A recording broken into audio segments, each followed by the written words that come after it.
आऊज़ बिल्लाहि मिनश्शैतानिर्रजीम बिस्मिल्लाहिर्रहमानिर्रहीम। शुरू अल्लाह के नाम से जो बड़ा मेहरबान और नहायत रहम वाला है। उम्मीद आप लोग खैरियत से होंगे और इस वीडियो में इंजीनियर फैसल आपसे मुखातिब है। आप देख रहे हैं पाकिस्तान का सबसे बड़ा channel chemical engineering edge tech, जो कि केमिकल इंजीनियर्स और डीए केमिकल के स्टूडेंट्स के लिए तैयार किया गया है।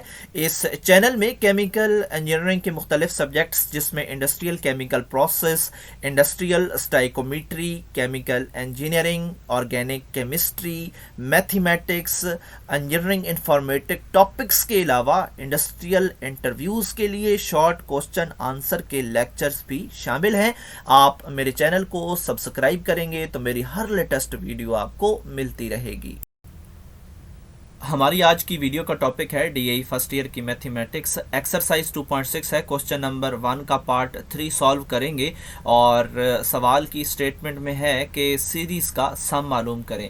तो सम मालूम करने के लिए यहाँ पे दो किस्म के फार्मूलाज भी अवेलेबल हैं और इनके साथ कंडीशन भी है कि अगर हम रेशो निकालते हैं अपने क्वेश्चन की और वो रेशो लेस देन 1 आती है तो हम अपर पोर्शन वाला फार्मूला इस्तेमाल करेंगे और अगर ग्रेटर आती है तो लोअर पोर्शन वाला फार्मूला इस्तेमाल करेंगे। तो यहाँ पे हमें एक सीरीज़ दे दी गई है और यहाँ पे ये जो सीरीज़ है इसमें हमें कोई ख़ास इंफॉर्मेशन नहीं दी गई। तो सवाल में हमसे सम पूछा गया है। तो सम हम तब ही मालूम कर पाते हैं जब हमें पता हो कि कितनी नंबर ऑफ टर्म्स हैं। तो यहाँ पे हमें ये नहीं बताया गया कि कितनी टर्म्स का सम मालूम करना है, तो इसलिए हम पहले टर्म्स का नंबर मालूम करेंगे कि कितनी टर्म्स इसमें शामिल हैं। तो जो डाटा अवेलेबल है वो हम यहाँ से ले लेते हैं और जो सीरीज़ की पहली टर्म की वैल्यू है वो ए होती है, हमने यहाँ पे लिख दिया 1/8। आर जो है वो हम हमेशा सेकंड टर्म को डिवाइड करते हैं फर्स्ट टर्म के ऊपर और हम फिर हासिल करते हैं रेशो। तो रेशो जो है वो 2 आई है और आप देख सकते हैं कि जो लोअर पोर्शन वाला फार्मूला है अब ये यूज़ होगा क्योंकि 2 इज़ ग्रेटर देन 1। तो अब हमारे पास जो इस सीरीज़ के लास्ट में है वो nth टर्म दे दी गई है और हमने यहाँ पे लिख भी दिया कि an is equal to 64। nth term क्या करती है? nth टर्म हेल्प करती है हमारी नंबर ऑफ टर्म्स को फाइंड करने में और जब नंबर ऑफ टर्म्स आ जाएंगी तो फिर हम सम वाला फार्मूला तब यूज़ करेंगे। तो यहाँ पे nth टर्म दे दी गई है और इस nth टर्म को ट्रीट करने के लिए हमारे पास यहाँ पे एक फार्मूला है an is equal to ARN-1। तो यहाँ पे जो an है क्योंकि ये 64 है तो जो हमारे पास राइट साइड में फार्मूला में n है ये हमें नंबर ऑफ टर्म्स बताएगा।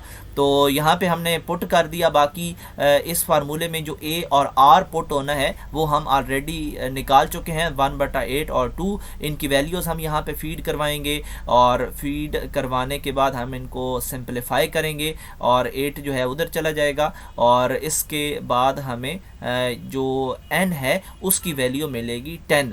तो इसका मतलब है कि हमारे पास नंबर ऑफ टर्म्स 10 हैं। तो यहाँ पे ये भी बताता चलूँ कि ये जो 2 की पावर्स हैं दोनों तरफ, यहाँ पे फिर आगे n-1 और 9 लिख दिया गया है और ये इस वजह से लिख दिया गया है क्योंकि इनकी बेसिस सेम है।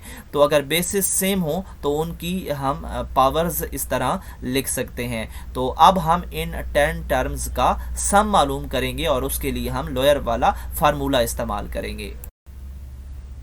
अब हमने यहाँ पे फार्मूला सम वाला लिख दिया है और जो डाटा इसमें फीड होना है वो भी यहाँ पे पेस्ट कर दिया गया है। इसमें a की वैल्यू फीड होगी, इसके अलावा r की वैल्यू 2 फीड होगी और इसके अलावा n की जो वैल्यू है वो फीड होगी, वो 10 है। तो यहाँ पे हमने इन तमाम वैल्यूज़ को फीड करवाया और फीड करवाने के बाद हमने इनको जस्ट सिंपलीफाई करना है और सिंपलीफिकेशन के नतीजे में हमें 10/23/8 जो रिज़ल्ट मिल रहा है ये हमारी 10 टर्म्स का सम है।